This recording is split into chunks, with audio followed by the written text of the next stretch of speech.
Hello student. तो मैंने अपनी पिछली वीडियो में कहा था कि हम लोग नेक्स्ट टॉपिक हार्वेस्टिंग करेंगे। तो इस वीडियो में हम लोग हार्वेस्टिंग को पढ़ेंगे। और so let's start. Harvesting for a crop is an important task. जो हार्वेस्टिंग होता है प्लांट का, बहुत ही इम्पॉर्टेंट टास्क होता है। The cutting of crops after it is mature is called harvesting. जो क्रॉप की जो कटिंग होती है, जब वो मिच्योर हो जाती है, बिल्कुल उग जाती है, उसे हार्वेस्टिंग कहते हैं। In harvesting crops are pulled out and cut close to the ground. तो इसमें हार्वेस्टिंग में होता है, जो क्रॉप है उसे पुल आउट उखाड़ लिया जाता है और उसे जो ग्राउंड होता है हमारे, उसके बिल्कुल क्लोज से कट किया जाता है। इट यूजुअली टास्क 3 और 4 मंथ। जो इसका ये कम से कम 3 और 4 महीनों में हो जाता है। For a cereal crops to mature, जब इसकी जो क्रॉप्स है वो मिच्योर हो जाती है। Harvesting is our country is इधर डन मैन्युअली बाय सीकर्स। जो हमारे इंडिया में, हमारी जो कंट्री है, उसमें हार्वेस्टिंग जो होती है वो इस औजार के द्वारा होती है, और बाय मशीन कॉल्ड हार्वेस्टर, और मशीन के द्वारा होती है, जिसे हम लोग हार्वेस्टर कहते हैं। इन द हार्वेस्टेड क्रॉप, जो हमारी हार्वेस्टेड क्रॉप्स होती है, the grain seed need to be separate. जो हमारी ग्रेन नीड्स होती है उसे हमें सेपरेट करना होता है from the shaft. This process is called threshing. जो ये प्रोसेस होता है सीड को जो हमारी अलग अलग करना हार्वेस्टिंग के बाद का, जो उसे हम लोग थ्रेशिंग बोलते हैं। This is carry out with the help of machine called combine. ये जो होता है प्रोसेस, वो एक मशीन के हेल्प से होता है, जिसे हम लोग कॉम्बाइन कहते हैं। Which is in fact as harvester as well as a thresher. ये एक हार्वेस्टर जो होता है उसी की तरह ये एक थ्रेशर होता है, जैसे हमें इस डायग्राम में दिखा रखा है। ये हमारा ट्रैक्टर के जैसे है, जिसे हम वे कॉम्बाइन कहते हैं। After threshing sometime stuffs are left in the field. कभी कभी जब हम लोग हार्वेस्टिंग करते हैं, कुछ स्टफ जो होते हैं वो फील्ड में रह जाते हैं। Which are burn by farmer. जो फार्मर होता है उसे बर्न कर देते हैं। पहली इज वरीड, वो बहुत ही वरीड हो गई। She know that it causes pollution. उसे पता है कि इससे क्या होता है, पॉल्यूशन होता है। It may also catch fire and damage the crops. से क्या होता है, जो हमारी क्रॉप्स है वो डैमेज हो जाती है। लेइंग इन द फील्ड, जो फील्ड में रहती है। Farmer with small holding of land do be separate the grains and chaff by winnowing। जो फार्मर होते हैं उनका एक स्मॉल होल्डिंग होता है, जिससे वो लोग ग्रेन और जो हमारी चाफ होती है उसे सेपरेट करते हैं। जैसे जो हमारी गेहूं की फसल है, उसकी जो गेहूं है उसे अलग करना, और जो हमारी चाफ होती है, जैसे हमारी उसकी जो डंडियां होती है उसे अलग करना, उस प्रोसेस को हम लोग विनोइंग कहते हैं। You have already study in this in class 6। ये हम लोगों ने ऑलरेडी स्टडी कर रखा है क्लास 6 में, चैप्टर 1 में। तो अब हमारा नेक्स्ट टॉपिक है स्टोरेज। अब हमारा स्टोरेज, हम लोग जो हम लोग फील्ड काटते हैं उसे हम कैसे स्टोरेज करते हैं। Storage of produce in is an important task. जो हमारा स्टोरेज होता है वो बहुत ही ज़्यादा इम्पॉर्टेंट टास्क होता है। If the harvesting grain are to be keeped for longer time, अगर हम उसे बहुत ही ज़्यादा लॉन्गर टाइम के लिए जो हमने फसल काटी है उसे रख देंगे, तो क्या होगा, हम पढ़ते हैं आगे। Longer time they should be saved from moisture. उसे हमें मॉइस्चर के साथ सेव, वो क्या होगी, वो मॉइस्ट हो जाएगी, गीली सी हो जाएगी, उसमें इंसेक्ट लग जाएंगे, रैट एंड माइक्रो ऑर्गेनिज्म जो होते हैं वो सब उन्हें खा लेंगे, वो ख़राब हो जाएगी। Harvesting grains have more moisture. जो हार्वेस्टिंग ग्रेन होती है हमारी, वो बहुत ही ज़्यादा नमी वाली होती है। It freshly harvesting grain seed are storage with drying. इसे बहुत ही ड्राइंग जगह पे स्टोरेज करना चाहिए। दे मे गेट स्पॉइल्ड और अटैच बाय ऑर्गेनिज्म। जो ये होती है ये स्पॉइल्ड हो जाएगी अगर हम लोग ये ड्राइंग प्लेस पे नहीं रखेंगे, विदाउट ड्राइंग के रहेगी तो ये स्पॉइल हो जाएगी और ये माइक्रो ऑर्गेनिज्म से अटैच हो जाएगी, making them unfit for using or for germination. Hence, before storing them, the grains are properly dried. जो हमारी स्टोरेज से पहले जो हमारी ग्रेन्स है वो प्रॉपरली ड्राई होनी चाहिए इन द सन। वो सूरज में सूखी भी होनी चाहिए, सूरज की जो किरणें होती है उससे अच्छे से वो सूखी होनी चाहिए। To reduce the moisture in them, जो उसका मॉइस्चर है वो उससे रिड्यूस निकल जाए। This prevent the attack by insect pests bacteria and fungi. अगर नहीं होगा तो हमारे ये जो हमारे इंसेक्ट होते हैं, बैक्टीरिया होते हैं, फंगी होते हैं, वो उस पर अटैक कर देते हैं। I saw my mother putting some dry neems living in an iron drum contain wheat.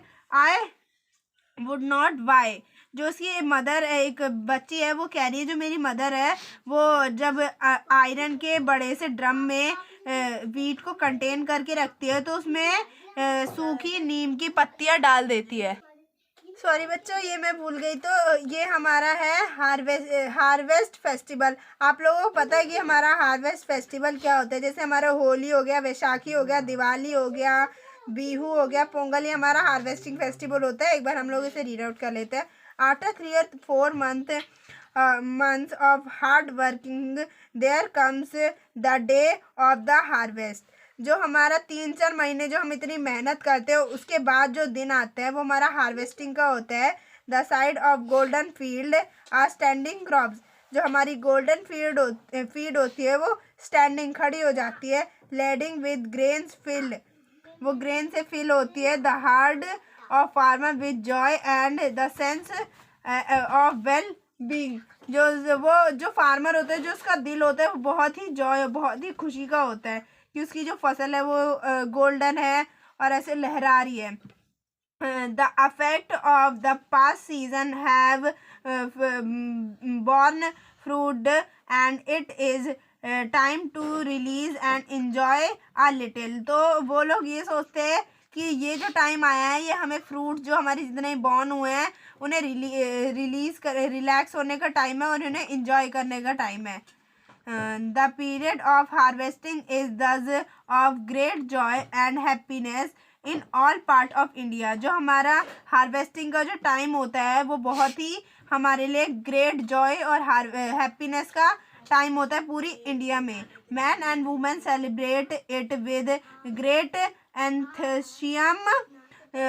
Special festival associate with the harvest season are Pongal, Baisakhi, Holi, Diwali, नवान्या एंड बिहू। सो बच्चों, ये हमारा एक डायग्राम दे रखा है सिलो, जो जिसे हम सिलो बोलते हैं। जो यहाँ पे हमारे जो ग्रेन्स है उन्हें स्टोरेज करके रखा जाता है। Storage of grains in gunny bags in granaries, और इन्हें गनी बैग्स में रखा जाता है। जो हमारा ये दे रखा है एक diagram. Farmer store grains in jute bag or metallic bins forever। large scale storage of grain is done in silos and granaries। तो जो फार्मर होते हैं वो जो ग्रेन्स को स्टोर करते हैं वो जूट बैग में करते हैं और मेटेलिक बीन्स होती है उसमें। क्यों ऐसा इसलिए करते हैं, जो हमारी फसल है वो लार्ज टाइम तक सिलो और ग्रेनिंग है, हमारा 2 नाम है इस जगहों के जहां हम इसे रख सकें। To protect them from pest like rat and insect से बचा सके। जैसे हमें फिगर 1.10 की ए और बी पार्ट में दिखा रखा है। Drying neems leaves are use for storing food grains at home. तो हम लोग ड्राइंग नीम यूज़ करते हैं घर में फूड को स्टोरेज करने के लिए कि वो सेफ रहे। For storing large quantity of grains in big godown. तो हम लोग जब बहुत ही ज़्यादा क्वांटिटी में जब हम लोग ग्रेन्स को रखते हैं बिग गोडाउन में, special chemical treatment are required to protect them from pests and micro organism.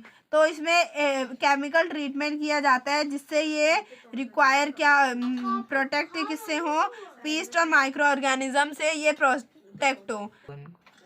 तो एक हमारा है फूड एंड एनिमल, ये एक एक्टिविटी दे रखी है। इसमें आप लोगों को क्या करना है, इधर फूड्स के नाम लिखने हैं, जैसे मिल्क है, और सोर्सेज लिखने हैं वो हमें कहाँ से मिलते हैं। जैसे जो हमारा मिल्क है वो हमें काऊ, बेफेलो, गॉट और कैमल से मिलता है। एंड अब हम लोग पढ़ेंगे after completing the table. Table को कंप्लीट करने के बाद, इस टेबल को कंप्लीट करने के बाद you must have seen that like plant animal also provide us different kind of food. तो हम लोग देखेंगे कि जो हमारे प्लांट हैं, एनिमल है, वो हमें अलग अलग तरीके के फूड प्रोवाइड करते हैं। Many animal living in the coastal area consume fish as a major part of their diet। तो कहीं बहुत से जगहों पे जो पीपल होते हैं, लिविंग पीपल होते हैं कोस्टल एरिया में, वो क्या कंज्यूम करते हैं, फिश कंज्यूम करते हैं और अपनी अच्छी डाइट के लिए। In the previous classes you have learn about the food that we obtain from plant. तो पिछली क्लास में हम लोगों ने पढ़ा था कुछ प्लांट्स होते हैं वो हमें कहाँ से ऑब्टेन होते हैं, फूड होते हैं हमें प्लांट से ऑब्टेन होते हैं, वो कैसे कैसे होते हैं। We have just seen that in the process of crop production. इसे हमने क्रॉप प्रोडक्शन में भी पढ़ा था। Involving the number of step like selection of seed, sowing etc। जैसे कि हमारा सीड, सोइंग और सिलेक्शन, इन सबका सिलेक्शन करना है, ये नंबर ऑफ स्टेप्स हैं। Similarly animal reared at home और इन फार्म। जो एनिमल है उन्हें घर में और फार्म में रखा जाता है। Have to be provide the proper food. उन्हें प्रॉपर फूड देने के लिए शेल्टर एंड केयर, शेल्टर और केयर देने के लिए, मतलब छाया और केयर देने के लिए। जैसे हम लोग प्लांट, जहाँ हमारी क्रॉप्स होती है उसकी जैसे हम लोग स्टेप बाय स्टेप उसको उगाते हैं, वैसी जो एनिमल्स होते हैं उनका भी फार्म होता है, उन्हें भी प्रॉपर फूड, शेल्टर्स और केयर के लिए प्रोवाइड करते हैं। When this is done on a large scale, जब ये काम लार्ज स्केल पे होता है तो it is called animal husbandry. तो जो ये हमारा मेथड होता है, ये इसे हम लोग एनिमल हस्बेंड्री कहते हैं। Fish is good for health. जो हमारी फिश होती है, मछली होती है, वो हमारे लिए बहुत ही ज़्यादा हमारे हेल्थ के लिए अच्छी होती है। We get cod liver oil which from fish which is rich in vitamin D. तो हमें फिश जो होती है उससे कोट लीवर ऑयल जो होता है वो प्राप्त होता है, जिससे हमें हमारे विटामिन डी जो होता है हमें बढ़ता है। तो आज की वीडियो हमारी यहीं ख़त्म होती है, ये हमारे चैप्टर कंप्लीट होता है। सो अगर आप लोगों को इसके क्वेश्चन आंसर एक्सरसाइज चाहिए तो कमेंट करके ज़रूर बताना कि हमें इसके क्वेश्चन आंसर चाहिए, तो मैं इसकी वीडियो ज़रूर डालूँगी। अगर आपको वीडियो अच्छी लगी तो लाइक करना, और अगर आप इस चैनल पे नए हो तो सब्सक्राइब करना और बेल आइकन को दबाना और नोटिफिकेशन, जिससे आपको नोटिफिकेशन सबसे पहले मिले। और ज़्यादा से ज़्यादा अपने फ्रेंड्स को शेयर करना कि वो भी पढ़ पाए, और कमेंट करके बताना कि आपको वीडियो कैसी लगी। ओके बाय, मिलते हैं नेक्स्ट वीडियो में।